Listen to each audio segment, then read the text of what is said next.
So let's talk about the very basic question of why knowing about real estate is important. So, the most obvious point is that everyone needs housing. So, because you're going to need housing, knowing about real estate in general is going to be important because knowing about real estate is going to help you determine where to live and things like should you buy or rent. So, in order to be able to answer these types of questions, you have to be able to analyze real estate at least to a basic level. Also, housing is one of the most accessible types of investments for people.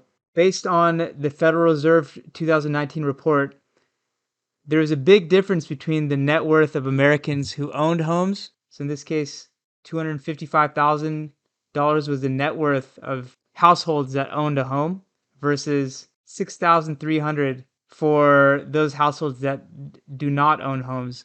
So this is not to say necessarily that the house itself is the reason of this kind of gap in the difference between net worths between people that own houses and not, because the people that own homes are just going to be a different group of people. They're going to have different behaviors because in order to buy a house in the first place, you need to have certain kind of habits of saving, because to buy a house you have to put down a down payment. So these two groups are just different in their behaviors in general. But the point is that home ownership is a means of kind of developing a net worth and saving, and accumulating wealth over time. And in order to do it, you'll have to just have some basic behaviors, such as just delayed gratification, the ability to save, etc., which will serve you in other aspects of your financial life. So let's talk about also some of the tax advantages of home ownership.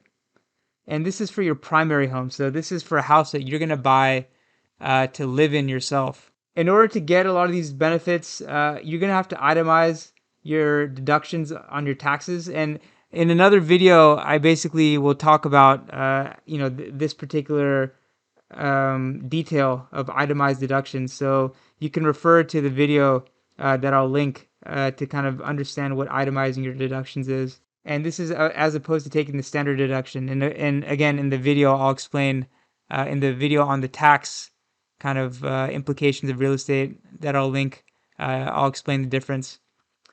Because basically, if you own a home as your primary residence, you'll be able to deduct from your taxes things like mortgage interest, the property tax that you pay, and also you get certain benefits for when you sell the house. You get capital gains tax-free up to certain limits on your primary home. So, you basically get to deduct these expenses from your taxes. So it reduces the amount of taxes that you have to pay. And also, usually when you sell an asset and you make money on it, you have to pay tax. But for your primary home, there's a kind of tax-free amount that you can make on the sale of your home and not pay any tax. So, these are kind of some benefits of owning a home to live in. Also in California, we have something called Prop 13, which basically limits the amount of property tax increases that you can have every year. In some states, like Texas, for example, when you buy real estate, you pay property tax based on a percentage of how much the property is worth. So if your house goes up in value, let's say it's a 1% tax. If your house, when you buy it, is worth $200,000, then that means you're going to pay $2,000 per year in tax. But if it goes up to $500,000 in a couple years, you're going to end up paying $5,000. So this tax that you were paying as property tax is more than doubled because the value of your property went up so much. However, in California, there's a limit, and I think it's a couple of percent of how much they can raise your property tax every year based on your initial amount that you bought it for. So in the case of if the house went from $200,000 to $500,000, you're still going to pay your property tax based on your original $200,000 purchase price, even if the property's gone up to 500,000. So it's kind of a big advantage for people who are, for example, retired and living on a fixed income, because they basically don't have to worry about too large of a fluctuation in their property tax. Yeah, so that's one advantage, at least if you're living in California. So there's also tax and other advantages for investing in real estate. So this is for real estate that you invest in to own as a rental property, for example. So for one, the rental income that you get from it is shielded with depreciation. So if you make, let's say, $5,000 in rent in a year, you're going to have some amount of depreciation. So if this were just, like money you earned in a job, you would pay tax on this full 5,000. But with real estate, you would subtract out, let's call it 3,000 for depreciation. And so this would basically only have a $2,000 taxable income. So this kind of depreciation expense that you can write against this rental income is an advantage for owning real estate. And you basically are deferring this because this $3,000 you'll eventually, when you sell the property, may have to recapture. But at least in each current year, you can lower your taxable income by owning real estate. So this is kind of an advanced topic, but just wanted to put this on your radar that there is a tax advantage also for investing in real estate. You have the opportunity to defer your capital gains. So with your primary home, you have a large amount that you can have as a gain and not pay any tax. And I believe for a single person, if you're filing as a single person, it's $250,000 gain, and for a married couple, it's a $500,000 gain. So you could, let's say, you bought your house for $200,000 and you sold it for $500,000. That's a $300,000 gain. So if it was your primary home, you would not have to pay any tax on that $300,000 gain because let's assume that you're a married couple, because it's up to $500,000 you have a tax-free gain. If it's an investment property, though, what you can do is basically with that, if you're selling it for $500,000 and you bought it for $200,000, you have this $300,000 gain.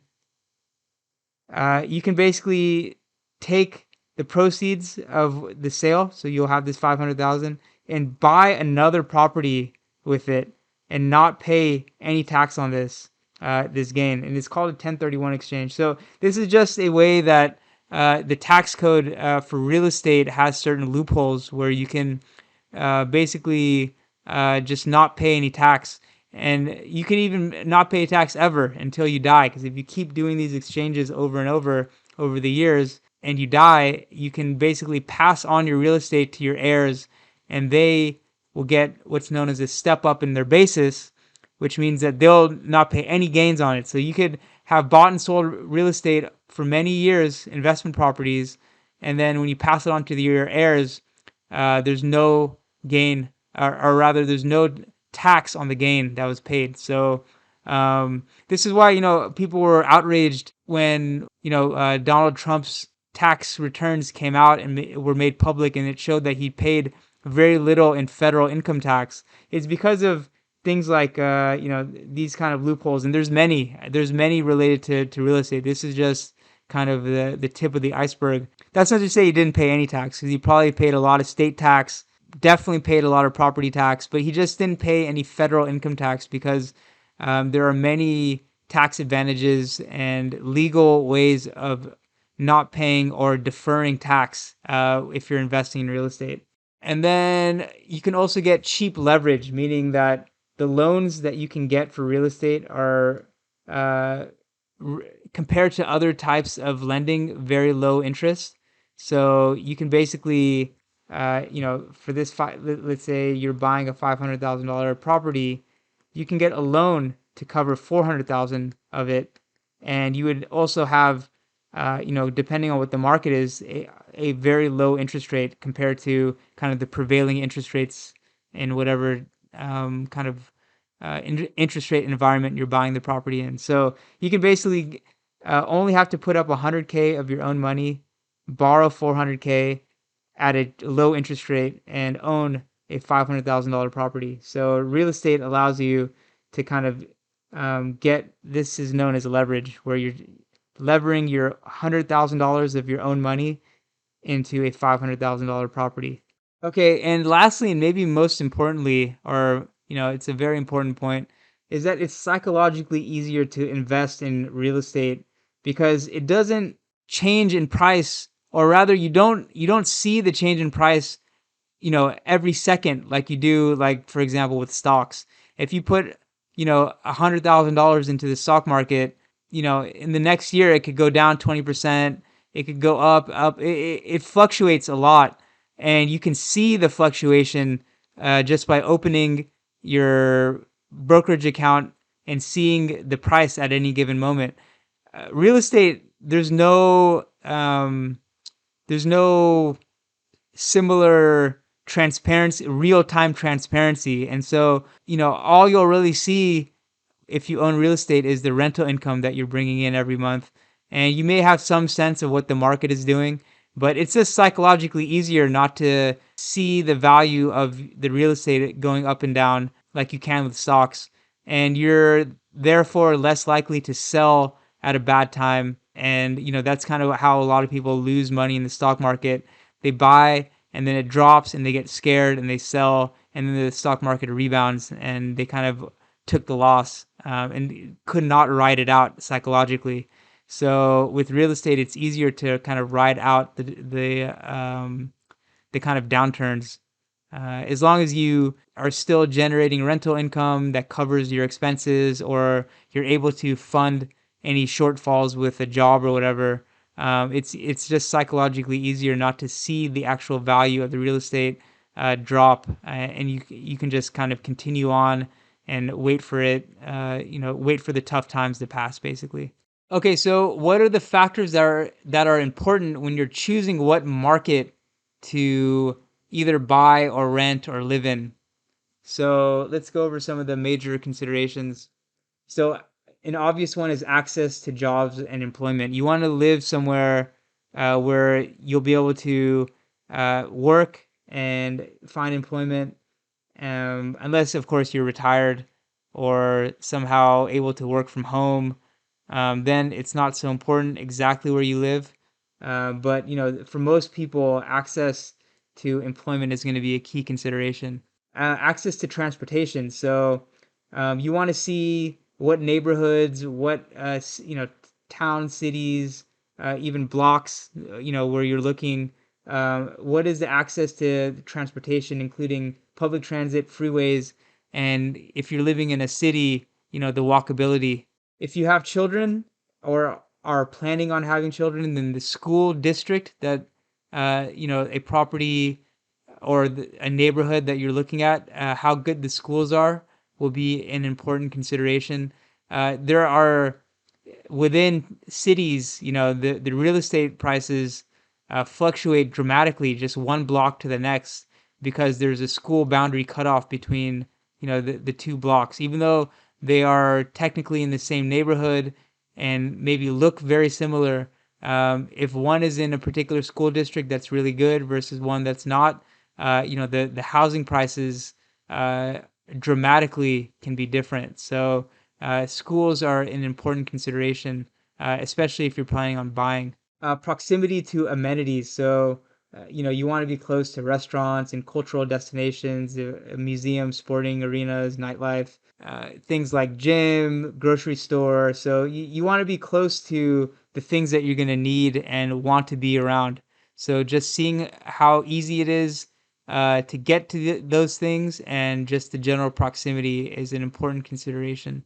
This is one that is important, but maybe not many people consciously think about, is the access to social networks. So, for example, if you're young and single, you're gonna want to be probably around other young and single people. So that might mean living in a more dense urban environment. Um, Density of professionals or industry. So, for example, if you're working as a software engineer, or you're an entrepreneur and you're looking to start a technology startup, living in the Bay Area, living in Austin, Texas, or Seattle. There are places that it's beneficial for you to live just because you'll be around people in that industry, and other people and other professionals who are in that industry, and the networking that you can accomplish just living close by, being in the same social kind of network, is very valuable. So, if that's part of your game plan, just being around other people in your same field or industry is actually really important. And it's a commonly heard term. It's not what you know, it's who you know. And that is actually really true for a lot of things in life. So, for your work, it may be worthwhile to, for example, if you work in finance, to live in New York City. So these things are important. It's at least worth considering. If you have children, or if you're like a young family, being around other young families so that your kids have kind of a community to be around. That's something a lot of young families look for. And then if you're a senior or retiree, it's kind of the other end of that spectrum. You want to be around other seniors and retirees, which you can kind of see in the market. Like places like Florida, there's large communities of retirees that kind of live together. So the market kind of accommodates for these desires and people's preferences for where they want to live. So obviously, when you drive in a neighborhood, when you're walking around, the aesthetics and how nice a neighborhood is, you should feel safe and kind of be find a neighborhood that you feel is kind of your style. So that's different for everybody. Everyone has their own preferences. So what are the kind of the negative features to think about? So crime, obviously, this is you want to feel safe in the neighborhood that you're living in. Of course, in areas that have higher crime, you're gonna uh, be able to live more affordably. So everyone has a different comfort level of what they're willing to kind of live near. But at least it should be on your radar as something to consider. Homelessness. I actually live in a downtown area that has a lot of homeless people. I don't necessarily mind it so much. It's not, forcing me to consider moving, but it is kind of it is a consideration. It's a lot of homeless people suffer from mental illness, and there's a lot of drug use amongst the homeless.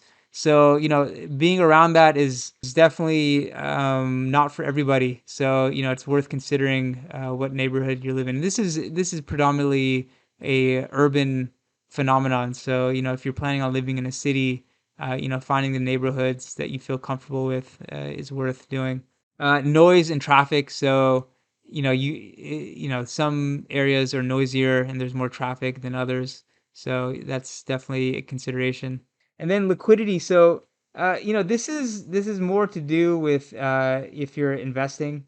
Basically, it's how fast you could sell your property if you had to sell it. So, like what is the kind of supply and demand characteristics of the neighborhood? So I'm gonna tell you that in California, many houses will sell in under 20 days. You could list your property for sale in many kind of urban and suburban areas, and you'll be able to sell it very quickly. However, if you live in a more rural area or in another state where the market is not so liquid, it may take months to sell your house. So this is just worth considering. And I think, again, at least as a Californian, most urban and suburban markets are very liquid. So, there's it's not such a large consideration, at least in California. But just to put this term out there and put the concept kind of on your radar. Okay, and then you want to learn about your market. So, kind of after you've narrowed down based on, what we talked about the features of the market that you're interested in, how do you go about learning about it? So you first want to understand what the rents are. So there's a couple of good websites I recommend to kind of see actual listings of rentals. So there's Zumper.com, Apartments.com, and Craigslist. So you can start with these three, and basically, you can see what housing is renting for in your particular market. And it's worth the kind of exploring this just to see, comparing different markets if you're trying to decide where to live.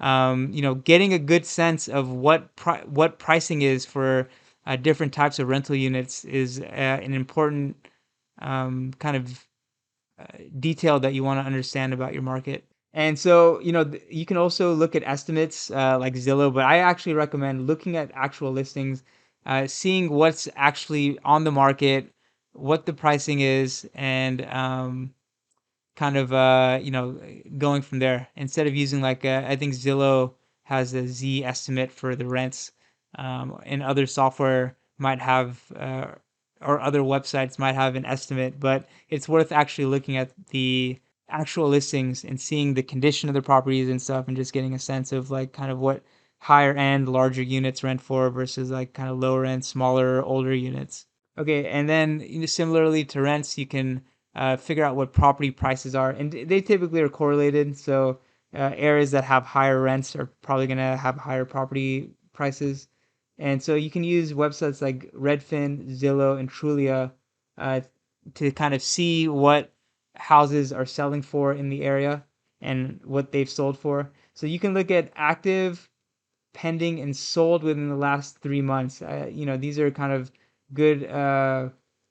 This is a way to assess kind of what the market is at for property values. So Redfin actually allows you to do this pretty easily. Zillow, the advantage of Zillow is that it has some algorithm that you can put in a property address and will give you an estimate. But really, I think you have to actually look at what properties are actually active for sale and the price, what has gone pending, and what has actually closed to get a good sense, and look at the details of the property, like look at the pictures, see what condition they're in, etc. And I would set up a spreadsheet over time. So I would kind of write down addresses, write down the condition, the price it's sold at, um, the square footage, the bedroom bathroom count, the lot size. I would create a spreadsheet to kind of track what property prices are doing over time, especially if you're trying to buy. And be consistent. This is very much related to if you're in the process of like buying a house. So you want to be consistent. Look every week, take notes, and key in on any trends that you're seeing. Okay, and so what should you pay attention to? Look at pictures. Don't just be a spreadsheet jockey. So the numbers are just one factor. Like, if you see a house that's 1,500 square feet and you're comparing it to another property that's also 1,500 square feet, they could be totally different in terms of condition, layout, many things. So looking at the pictures and getting a sense of that is important. The location. So again, the two 1,500 square foot properties, they could be in different school districts. You got to be very careful about the exact location. One could be near a park, and that's valuable versus one that's near a freeway, and it's going to get all the noise. So looking at the exact location of the properties that you're kind of looking at and analyzing are important. The size. So, square footage is the most common kind of size metric. The layout and the floor plan. So again, two properties that are the same square feet. One may have kind of odd shaped rooms, like in downtown Sacramento where I live. There are these old Victorian houses that have these really odd layouts where you have to walk through the kitchen to get to one of the bedrooms. And they're really odd. So you have to kind of adjust for that when you're analyzing property to see which properties have more desirable floor plans and maybe sold for a higher price because of that. The lot size and landscaping. So the bigger the lot, the more valuable typically it's going to be.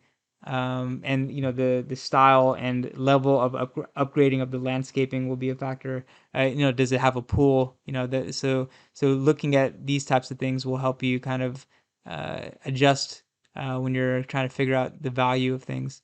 Condition and aesthetics. So, I kind of alluded to this. The condition of properties varies a lot. So, a newly remodeled house is going to obviously sell for a higher premium than an older house that's kind of messed up. So, adjusting for that is important.